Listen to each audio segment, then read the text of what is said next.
The broadcast is now starting. All attendees are in listen-only mode. Good afternoon and welcome to the January 2020 webinar of the Dibble Institute, where we're all going to learn about Project RISE, which is doing relationship education in the Hispanic community. My name is Kay Reed and I'm the Executive Director of the Dibble Institute. Before we get started, just a couple of things. Next slide, Kathy. Sometimes things happen to our computers, so don't worry if you can't hear us through your computer. You can use this phone number, jot this phone number and access code down. We do encourage you to ask questions, so please type those in. We may not be able to answer them until the end, but you will be muted. And we're going to be doing some polls and some put your hands up in the air, so be prepared for that. A little bit about Charlie and Helen Dibble, who are our founders. Charlie Dibble saw that young people, their family trajectories were impacting their lives, and often how they set up their love lives were impacting their lives. So he set up the Dibble Institute about 25 years ago. So we now, Kathy, the next slide, focus on taking research and turning it into teaching tools that help young people get smart or gain agency in their intimate relationships. We did a count, and last year we believe that through you, we don't do direct services, but through our clients and others who use our materials, about 84,000 young people were touched. That's a very conservative estimate. We have programs being used in every state of the country and some territories and offshore as well. So thanks to you, we're able to make a huge impact in young people's lives. So before I go on into our core values, I just wanted to ask, how many of you have attended a Dibble webinar ever in the past? Would you raise your hand so we can see how many are what percentage? Okay, well, welcome back to those of you who are welcoming back, and welcome in for the first time to all of you who are new. Thank you for that. I'll put down your hands now. Oops. So a couple of our core values. We believe in research. The Dibble Institute is not affiliated with any church organization or with any political organization. We really follow where the research leads. And those of you who follow science, you know that things can shift and they can change as we get new findings. So I would certainly not say that we change on a whim, but where there's new data, we certainly update our programs. And so you can be assured that what we're teaching young people is really solid based on the latest of what we know. Our second core value is that we believe in strong and stable and healthy families. And there's many ways to get a strong and stable and healthy family. Single people can have those, unmarried people can have them, but the research is pretty clear that the most reliable way to have a strong, stable, and healthy family is if you're in a low conflict marriage. So, but again, we support all family types. We know that there are everyday heroic single parents getting up and doing the hard work of raising children, and most of them do a tremendous job, but it can be really challenging.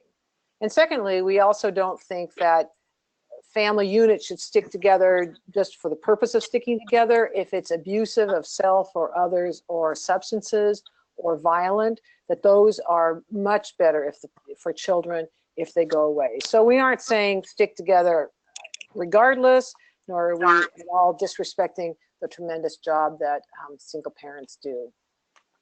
And lastly, we believe that all people deserve to be treated with respect, and all relationships can do better with relationship skills.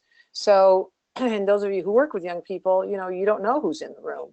So we don't assume the gender of any young person's partner. We don't assume any of that. Instead, we make it very, very available to people regardless of who is in their lives. So that's another one of our core values.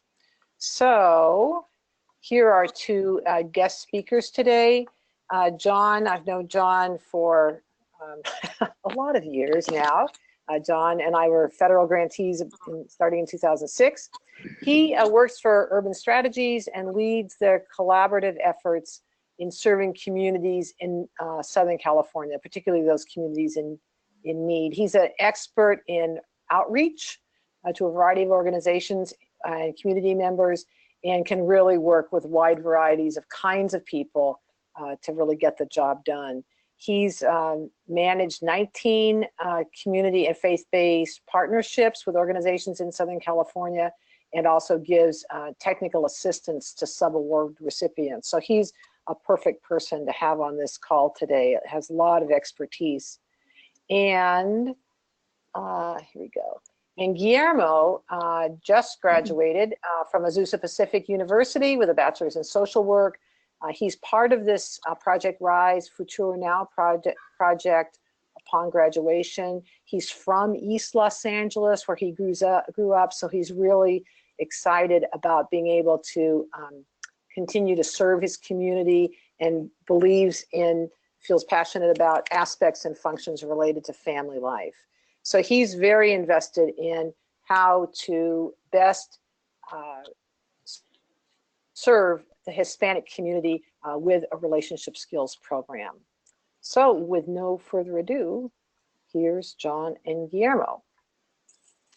Hello, everybody. So I'm glad to be on with everybody. I've done This is John. Yes, this is John Lewis. And so I'm with Urban Strategies, and so we do work all around the country, and I manage our Southern California projects. So specifically this one, Futuro Now, Project Rise. And the first aspect, as we kind of dive into doing relationship education with the Hispanic community, the first aspect of our strategy, as we think about the way that Urban Strategies approaches this type of work, is in collaboration. And so we believe that there's a lot of great organizations that have built relationships for up to 50 years or more that are already in the Latino community and are already serving in some of these areas where they have relationships with youth. And so in partnership with Telecu, who is our fiscal agent on this project, as you can see from this slide, there's 11 different organizations that are a part of Project Rise that Urban Strategies works with to train and provide technical assistance for them to implement. And so the first strategy that we utilize with this is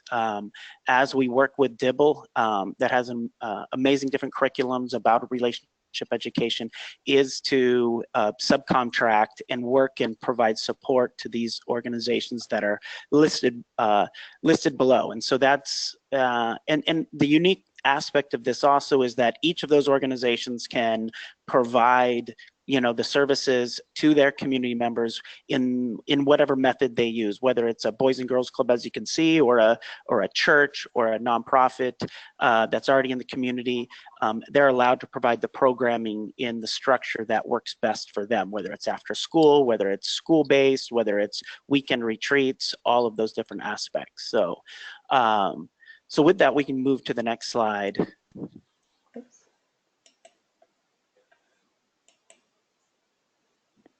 And so we just thought we'd, put the real pictures of ourselves up for everybody to see. And so, and the reason I asked Guillermo from East Los Angeles and one of our facilitators, advocates from Catalyst that works in East Los Angeles, some other communities with us, is because it kind of shows that partnership that Urban Strategies looks for individuals like Guillermo to kind of help and support throughout the projects. And so maybe Guillermo, just give a little bit more background about yourself.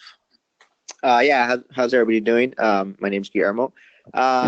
Yeah, well, I think they covered it a little bit pretty good in the beginning, but I do serve the community that I grew up in, East Los Angeles. So I'm pretty much born and raised from here. So I'm very excited to be part of this program. I truly believe in healthy relationships and everything about family life.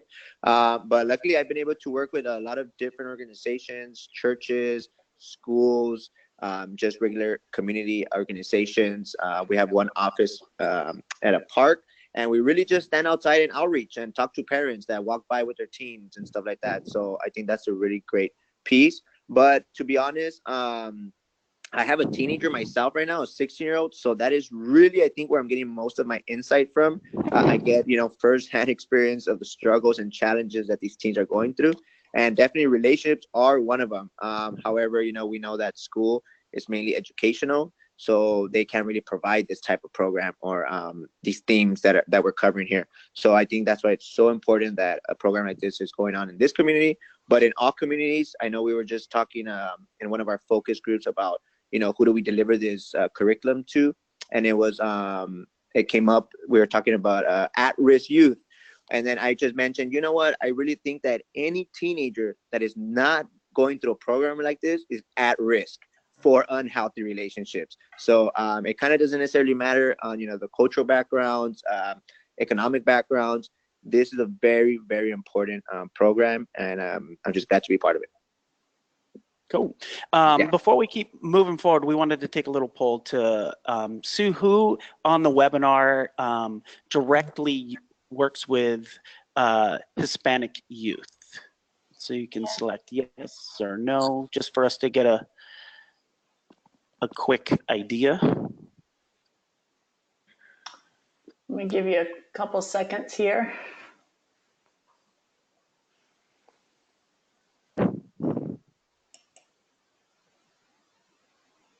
Okay. And then one other question also we had in regards to working with parents. Do you directly with parents? I believe that's the poll question. Let's see what the next one is.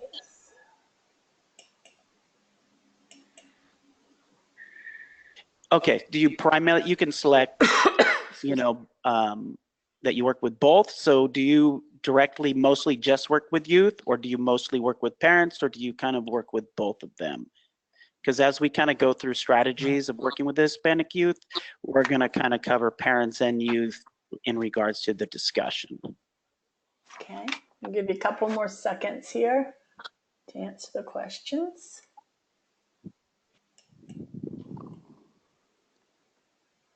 Okay. Cool. So it looks like we have about half that primarily works just with youth, very small that primarily works just with parents, and half that work primarily with both youth and parents. Mm-hmm. Very cool.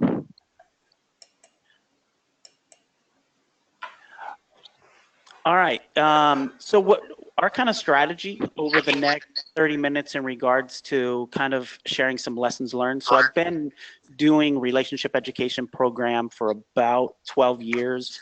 That goes back to healthy marriage grants, to fatherhood grants with young dads and dads that weren't, and then also in regards to this project where we're working with 11 different organizations in about 8 to 9 different Latino communities in the Southern California area. And so what we're going to share is just lessons learned from each of these different organizations that we've learned. And so we're going to, I think there's about 5 different main points, and so we're going to dive into those. So the first one we're going to dive into is about parents. And so before we kind of share what are some of the struggles and the challenges of working with Hispanic parents when it comes to relationship education or talking about sex or relationships or any of those things, we have one last poll for you guys to kind of chime in on before we kind of dive into what we've learned in the process. And so when we ask the question, what are some issues that Hispanic parents of youth would have about enrolling their youth in a relationship program? So what are, out of these 4, you can select more than one. Their religious beliefs. And so these are things when they hear about a relationship education program or anything that potentially has to do with romantic relationships or anything like that, what are some of the the barriers or obstacles that you're going to have to overcome, you believe, when you begin to engage with parents, especially if you have to get a consent form signed on an application of any kind. Okay.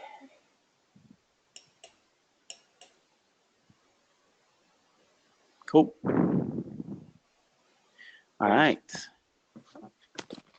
Yeah, so I'm going to kind of toss it over to Guillermo right now, and these are, and you guys probably mostly agreed with some of the thoughts we had, and so Guillermo is going to kind of talk through some of the ways that we've begun to address these issues when beginning to talk to parents, and I ideally think he's optimal to do this. One, he is a parent of a Hispanic youth.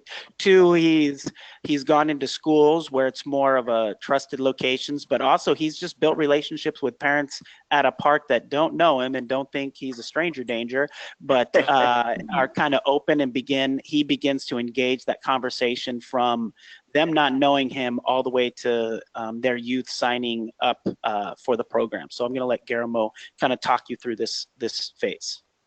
Yes, before we move on to the next slide, I'll be honest that the first year of this program was more about just getting the program running and finding any teens to deliver to.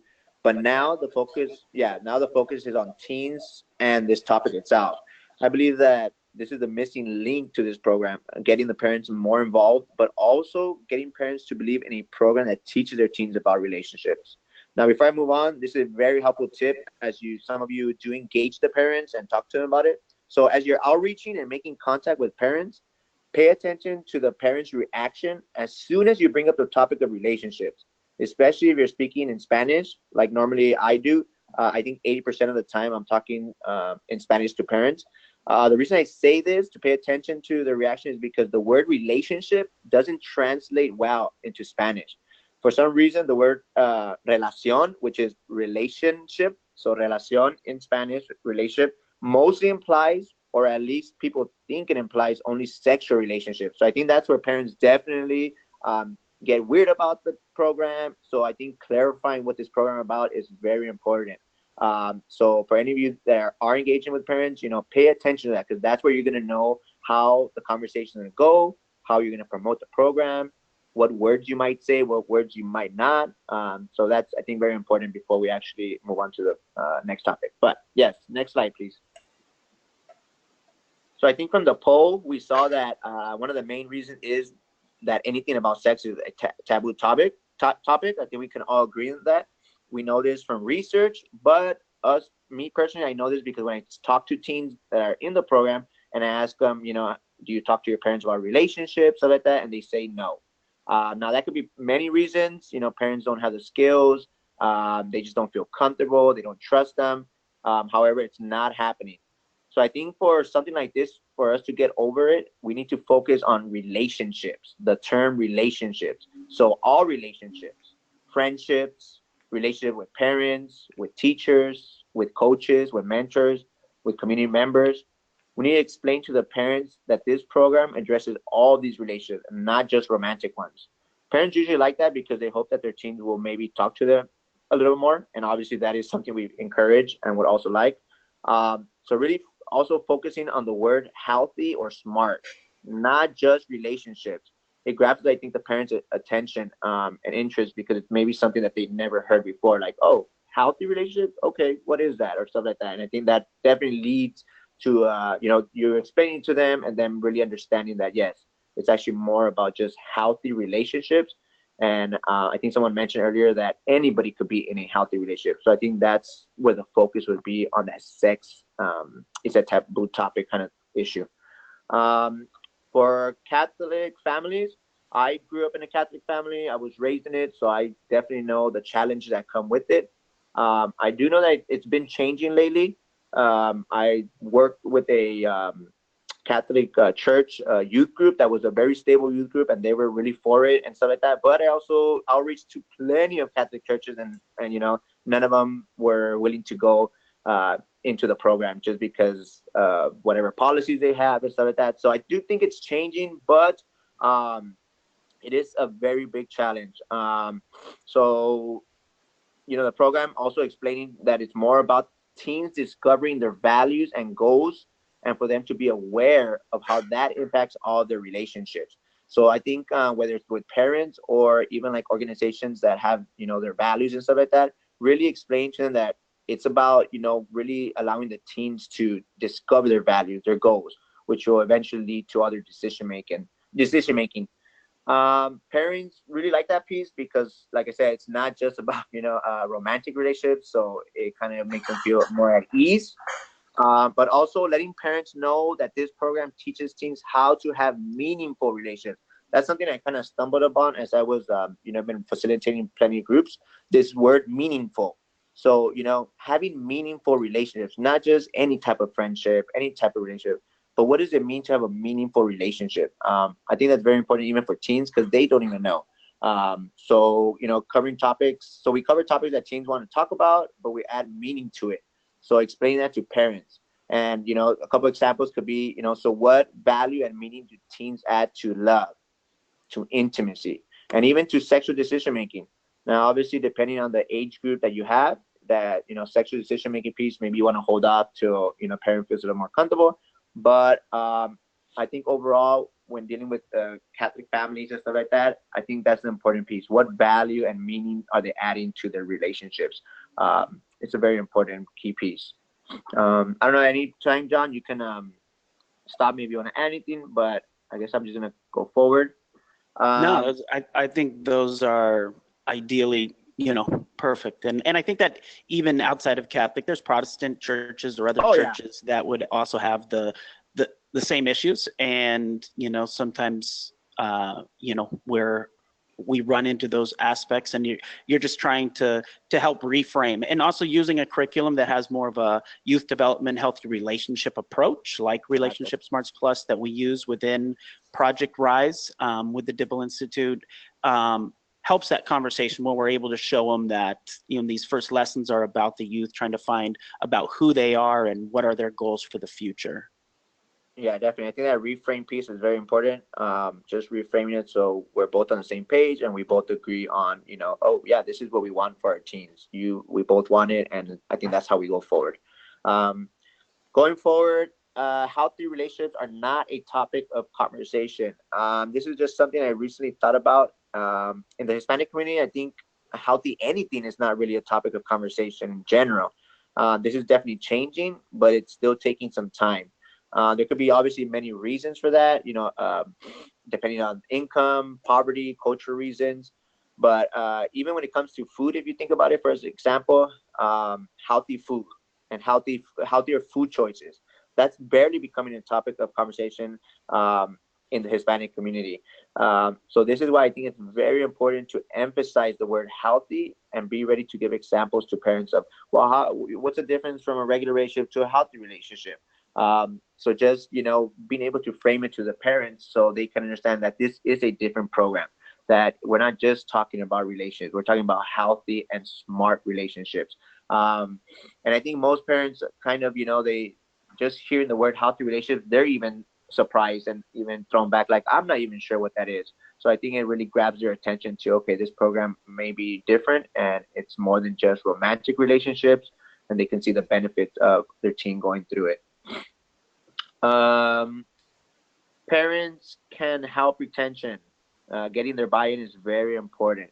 Yeah, I like myself personally, like I mentioned, I talk to parents a lot. I literally, like John mentioned and I mentioned, I'm at the park just passing out flyers, talking to parents, outreaching. And when I ask them about their teens, if they think they'll come or stuff like that, I think most of the time I'll ask them if they want to come. So they haven't bought in. They don't find the value of this program. They're just trying to pass it on to their teen.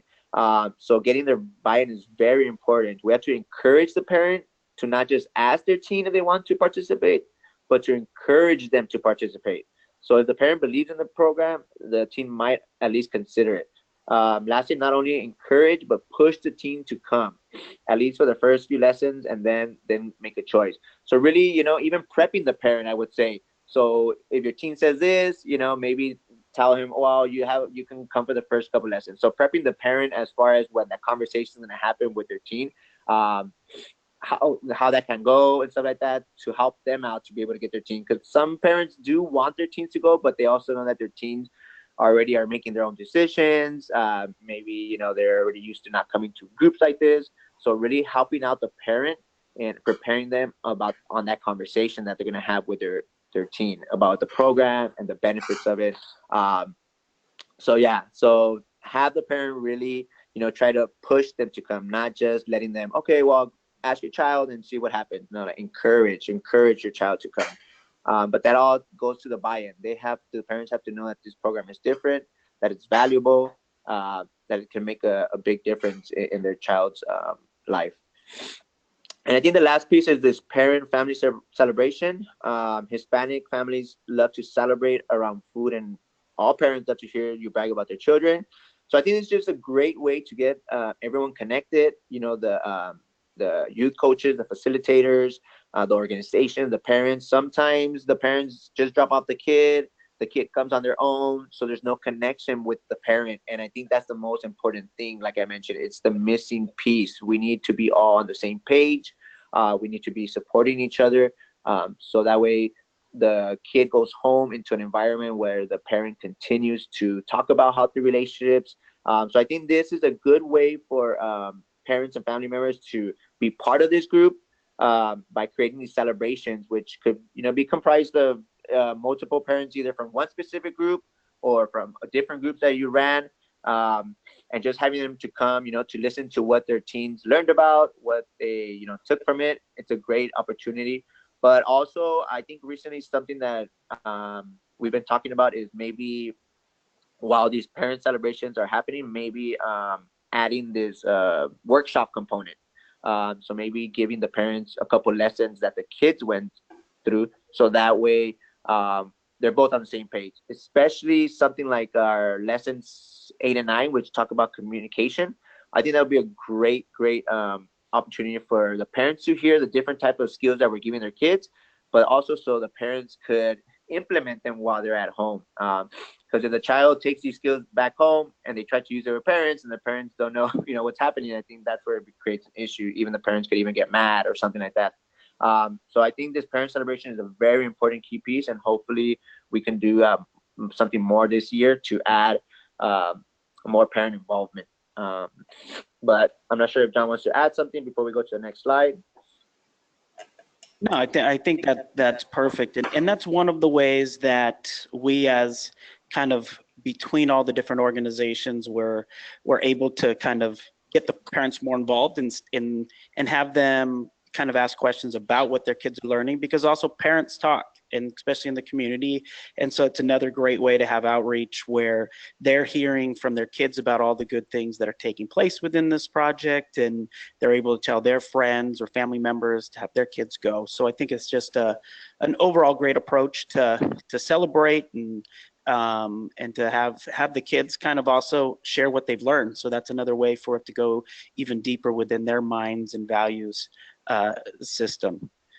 So as we move forward, the next thing that we want to talk about is incentive. And a lot of times when you may talk about incentive in regards to reaching and keeping kids involved in these type of programs, a lot of times we may think it's money or whatever. So we want to also talk, besides like gift cards or raffling items and all those things, really the big question isn't really about money or cost in regards to incentives. It's the understanding that kids are busy, and then what is going to make them value your program. So especially where we're at in Southern California, and I know there's people from all over the country, but kids are very busy right now, and even a lot of things are vying for their attention. Even their cell phone is vying for their attention, their Xbox, or sports programs, or other extracurricular things. So some things are even positive that are vying for their attention. So when you're running your program, your relationship education in the community or schools or wherever it is, what is going to differentiate you? What is that incentive for them to value your program over something else? And what we've seen recently is that creating unique incentives. What is something that they don't get to do? And so a lot of our kids from our communities haven't gone to like a camping experience up in the mountains, or like escape rooms. They may have seen the movie or heard about them. And so we've, a lot of our partners within our program here in Southern California have figured out how to create these unique incentives that are things that the kids don't traditionally get to do, or that they've always heard about but have never been able to do. And so within your own community and with your staff, trying to figure out how do we make something unique and special that the kids would be interested in completing, all of the lessons, completing the program, and having that as an incentive afterwards.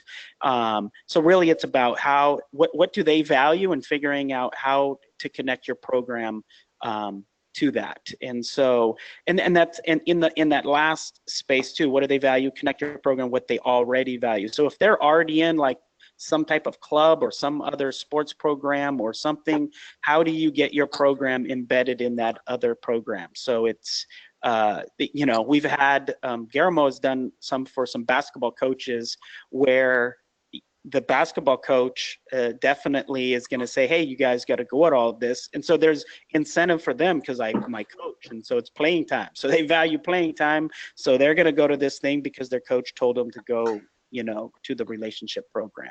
And so there's a number of incentives and that you can think about, from gift cards to other items. And what we love, how we've set up our program in Southern California with the 11 organizations, we gather on a monthly basis to kind of have a check-in within all the other 11 organizations. And really the best aspect of that is everybody's sharing what works within their program, and everybody's kind of stealing those ideas and implementing at their site and listening and kind of giving feedback to each other. So that's the unique thing about us, is it's not just one organization brainstorming how to incentivize the program, but we have 11 organizations that meet on a continual basis to kind of share ideas and best practices and what works. And so it makes my life easier as the kind of program manager, kind of collaborating all these people, is that sometimes I don't even have the answer because I may not have the answer, but someone else at another agency may have the answer.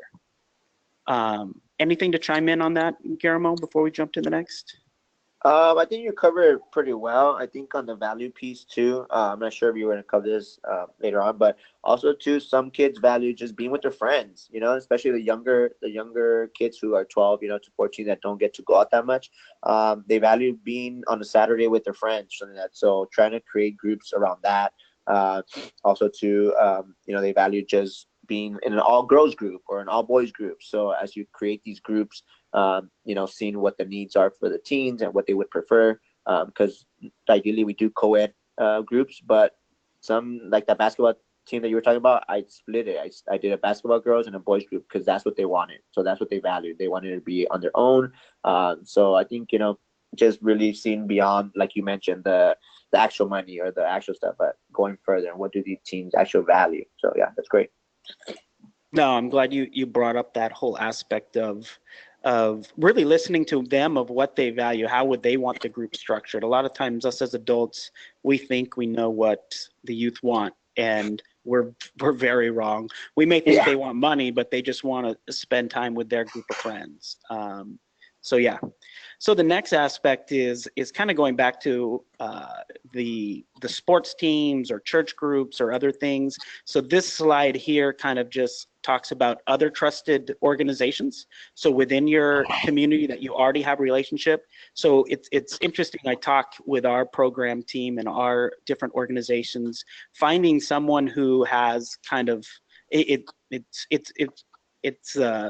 guess I kind of use the word power or control over youth, that they have to be in a program, whether it's a school function, an after school program, so someone who already gathers kids together on a traditional basis, and you can connect with them. They get the applications from the parents, they get all those. All you have to do is come in and provide programming, because the kids are already used to going to that location. And so that's kind of just when you're reaching out, instead of you feeling like I've got to individually recruit and retain 20 kids to start another cohort or group or session, group of classes, can I find someone who already has 20 kids always all together? And they would love for me to come alongside and bring relationship education to it. So we can jump to the next slide. So the next aspect that we're going to talk about, a couple of layers of in the delivery. And so I'm going to start with this and then pass it to Guillermo and then come back to me. So as we jump to that next slide, I always tell all of our program people that the program actually starts before the kids even arrive. So Kathy, you go to the next slide. And so when I say that is when a kid walks into the room where the lesson or session is going to take place, I always tell them to picture for the kid when they walk in, what do they see? What do they smell? What do they taste? What do they hear?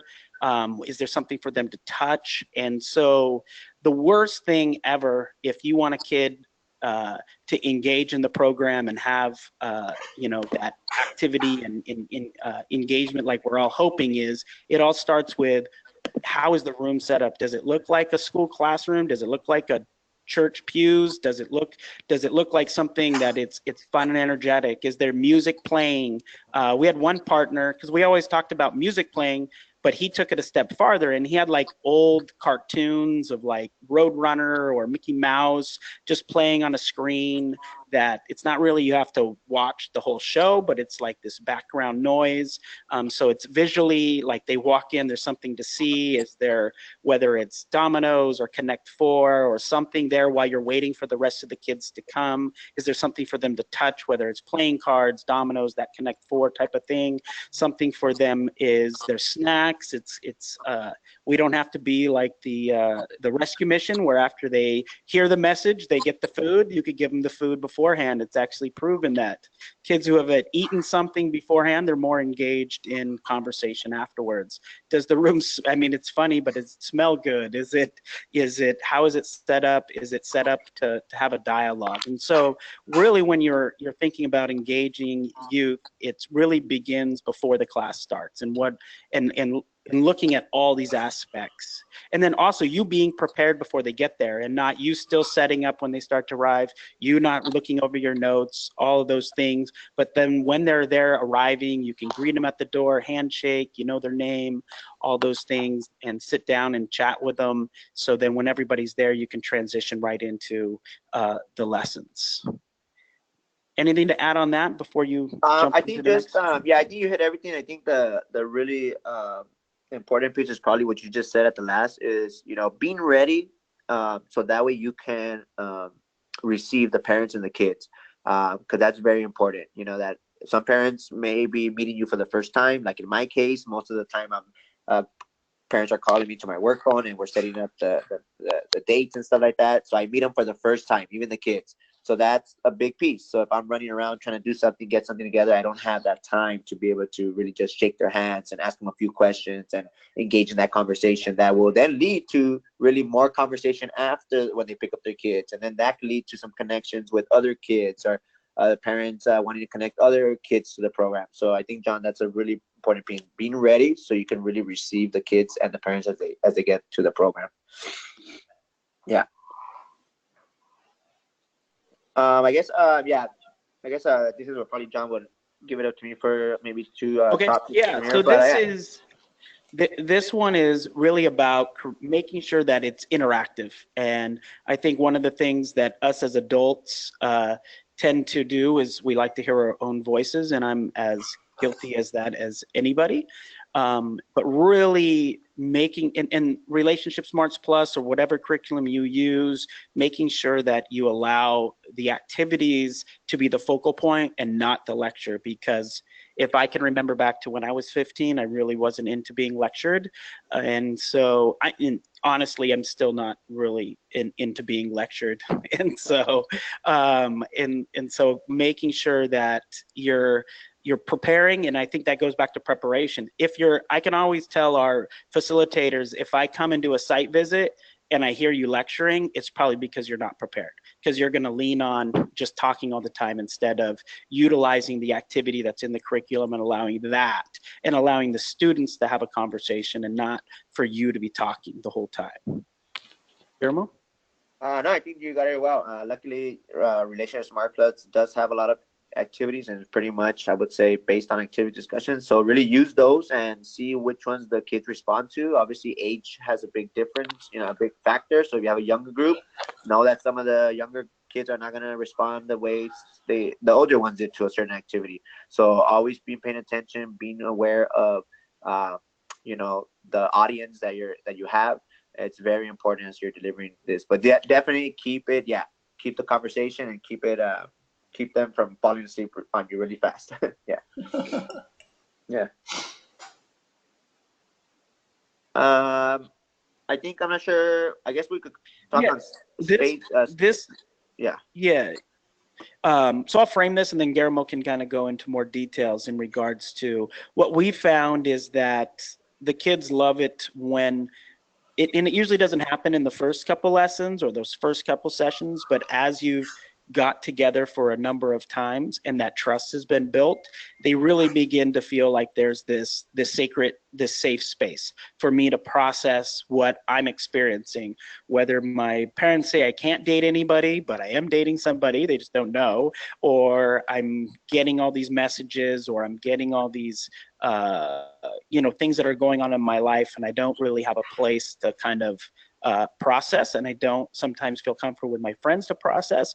So, and they may be struggling with those things, and once those relationships are built, it's kind of that safe place. And me and Guillermo were talking earlier today just about the importance of the facilitator in creating that safe space. And so maybe, Guillermo, you talk a little bit more about that.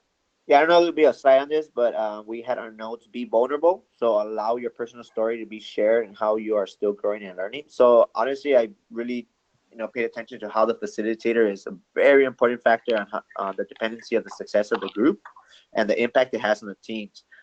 You really need to try and choose a facilitator that can relate to the teens. Because the teens will really pick up on that. The facilitators need to be able to keep it real. I'm not sure if that's a Los Angeles term, but keeping it real. Teens gravitate to real life experiences that can relate to. I do think the curriculum is really great and covering so many different topics, but it's not enough. Recently, I just ran a group, a 2-day event group, 6 hours each day. And the first day, I did great. I did great with the kids and stuff like that. We had fun. But my voice started fading away, so I brought in another facilitator, and her experiences and her life stories, she has so many of them that the kids really just gravitated to it. And then we integrate the research piece of this curriculum, so it really lets the kids know that, okay, yes, this is real, but also too, there is, like I think we mentioned at the beginning, Dibble's about science and stuff like that. So there is science behind this, and we can get, forward, and we can move forward and stuff like that. So the facilitator is a very important piece. I know, organizations may be limited and stuff like that on the personnel, but especially with the topics of relationship, really choosing your facilitator is very important. And then I think for the space to process, like John was mentioning, not lecturing, not being teachers, being coaches, mentors, support system, making that clear to the students. I ran that basketball team, and I told them, your basketball coach is teaching you and giving you skills to be better basketball players. I would like to be your relationship coach, and I would like to, give you skills so that you can have smarter and healthy relationships. So framing it from that point of view, I think it really allows the kids to open up and to start sharing and being part of this process. Yeah. Jump to the next slide. Yeah, and we're just going to go through a couple different slides of some interesting outcomes of hearing the kind of youth voices that have been through our project there in Southern California. And so let's jump to the first one. So I've shared my workbook with some of my friends and sisters, showing them the signs of red flags and how a relationship can end up being like a bad volcano explosion. I've been able to share with some of my friends whose boyfriends like to control who they talk to is very unhealthy, and knowing for me, when I am ready to have a boyfriend, I'll be sure to be picky in choosing him, but not in any hurry. And what I love about this one is not only that they learned, but they've actually been empowered to share these relationship skills with other individuals and be able to actually been empowered to be able to look at another relationship and be able to see what is wrong, and that they're able to try to coach their own friends. And so that your program can not only have impact with the kids in the group, but actually with them impacting those that are around them. Jump to the next slide. Guillermo, you can read that one. While covering the lesson on dating violence, Maria opened up and shared about her past violent relationships. She couldn't believe that she actually stood in a violent relationship before. She shared that now that she has a better understanding of what a healthy relationship looks like, she shared that she is more confident that she won't get caught up in another violent relationship. This was actually one of my personal stories that I gave that happened to me. And I think most of the time we think that, dating violence, it's a great topic and something for kids to be aware of, but are kids really going through this? And actually teenagers are. Teenagers are definitely going through dating violence, and they're just not aware of it, mostly based on their family history. I think most of us know that. So I think this is where we can see where a piece like this really comes through, and teens are more aware of themselves, more aware of their relationship, the different behaviors that they're engaging in. So yeah, next slide.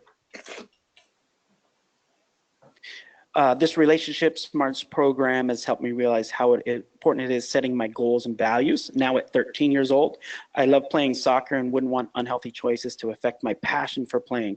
I don't want to be a teenage dad or dropout. And so it's even that sometimes we don't think like 13-year-olds can have kind of deep conversations about this, but if put in the right setting, they definitely can. Last quote before we go to questions. This relationship class has opened up my mind and thoughts to how important it is to have healthy relationships with my parents, friends, teachers, and people. I now feel comfortable in sharing my personal thoughts and feelings with my parents and friends, and are so much aware of red flags, my values, and everyday choices, good or bad, especially holding off on relationships and focusing on school. I think once again, bringing that awareness piece up, getting kids and teens to start, talking to their parents. I think that's, once again, bringing it back to, that's the main key, the main missing piece is getting the parents really involved. There's this generational change, stop the cycle. Most first generation Mexican Americans or Hispanic Americans have many challenges, and investing in healthy relationships is definitely one. So we give them the skills and knowledge to have healthy relationships, but then we send them back into their daily environment that doesn't necessarily value healthy relationships. So how can we do that? And I think this curriculum does that by, the tree activity, the baggage activity, family history. So different ways that we really get the kids to see that they can change. They can be different. It's going to be a challenge, but hopefully this curriculum is giving them those skills to be able to do that. And I'm not sure if there's anything else. I think that might be it, John. I think so. Kathy, you want to go to the next slide? See if it's just back to the intro. There we go. So I have some questions here for you. Chrysola asked, is it important to explain the difference between sex education and healthy relationship education? And how do you explain the two to parents? Well, I think this goes back to kind of your philosophy of approaching sex education. And so I think that usually what school districts or a lot of traditional comprehensive sex education is more about reproductive health over healthy sex education, because I think, well, we can't have sex outside of relationships. And so I think helping them understand and frame that relationship education is really a part of being comprehensive sex education. And so I personally kind of would frame the story as it's a holistic approach to sex education, because I think a lot of times, especially with phone access and schools, a lot of times kind of mandating the reproductive health aspect of sex education, but leaving out the aspect of healthy relationships and understanding dating violence and red flags and what a healthy relationship is. So I think the key to me in regards to answering that question is, how do I merge those into talking about holistic sex education, and that relationship education is very much a part of that. Yeah, I think just to follow up on that, the sex education at school is, like John says, more reproductive. And this is, like I think I mentioned a little bit, it's more about meaning, more about value. What do teens put on, what value and meaning do they put on their relationships, on their sexual decision making? So I think that's the important piece. I think probably parents think, a teenager, what do they know about, sex, or what kind of value? Well, that's why this program allows them to at least start thinking about that. So when the time comes, they're prepared for it. So I think that's an important piece. Yeah, they're reproductive and switching it over to the value, the meaning, the thought behind it. So, yeah. Great, thank you, thank you. Another person, Sandra, asked, do you have any go-to icebreakers or introduction activities that work well for helping teens become comfortable in the group? Yeah, I think there's I mean, a lot of times for that, I mean, you Google icebreakers, there's so many different things. And really it comes to me with icebreaker, it comes down to that facilitator. It comes down to that person. Are they having that energy? If you guys, one of the ones that I love to do with new groups, it's called a name impulse. So if you Google, you love Google these days. I mean, you could Yahoo it or Bing it, but most people Google, and do name impulse. And it's a simple little kind of, you go around the circle and you time each other in regards to saying each other's name in the group, and then you go back and you have a little competition. And so I won't explain the whole thing, but it's a great way to just begin for you as a facilitator to learn everybody's name real quickly. And then also everybody loves a competition, so they love that kind of thing. Another one, icebreaker of just getting people together, and you don't need to really buy anything. It's if you Google it also, it's called a shoe tower. So it's just, you put your two groups, you split up your group in two, and you have them use the shoes that they're wearing to build a tower, and you give them like 4 minutes and see who can build the highest tower. And so I don't know, Guillermo, do you have any other ideas in regards actually, to... Actually, John is actually the expert in icebreakers, I would say. But I would just say that luckily this curriculum, it already has a lot of, pretty much it starts off the first lesson with an interactive lesson that talks about themselves, their qualities. So you could even use, like if you're using this curriculum, you could even use that first lesson as an icebreaker, where you open up the space for teens to describe themselves. And one important piece is probably, if you're able to, add raffle tickets for participation. So Yes. that really helps out the kids to get, talking, whether they want to or not, because they want to win something. So I think that's a good way to get them already interacting and getting the program started. But yeah. Great. You guys are very popular, so I'm going to stop that discussion. Google icebreakers, everybody. So do you incorporate STD prevention or education in your program? And if so, any pointers? Yeah, I have a great pointer that one of our facilitators developed. So within this program, there's a whole lesson. I believe it's lesson 11 is on just STDs. And so we had one of our facilitators, Daniela, going to meet with a gang intervention group that were all like 13-year-olds that have been tagged by the County of Los Angeles to be future or current gang members. And she's like, I've got to talk to STDs with these 13-year-olds that are sarcastic, talk back, cuss at me, all kinds of things. She's like, this is going to be the worst day of my life. And so while she was on her way there, she had an idea, and she stopped and got a tub of ice cream, a spoon, and some Ziploc like sandwich bags. And so she started she welcomed everybody. She says, hey, how's everybody doing? And she brought out the ice cream. She's like, we're having a great conversation today. And she starts licking the spoon that she's about to eat the ice cream out of. And she's like, do you guys all love ice cream? They're all like, we love ice cream, and everybody loves ice cream. And so she's like, okay, but the one problem is I only have this one spoon. And she keeps licking it and putting her mouth all over it. And then they're all like, well, you don't want to use that spoon. And so long story short, she utilizes the aspect of challenging them, like, you won't use the spoon, but you're going to go put your tongue in everybody's mouth. You don't know where that's been, or you're going to have sex with people. You don't know where they've been. And so then she adds, like, would you be more willing to use the spoon if I gave you a little plastic bag and you were able to, and they were all thought about it. They're like, maybe. And so, but it was a great way to break the ice, especially with a harder group to have that conversation with in regards to talking about STDs.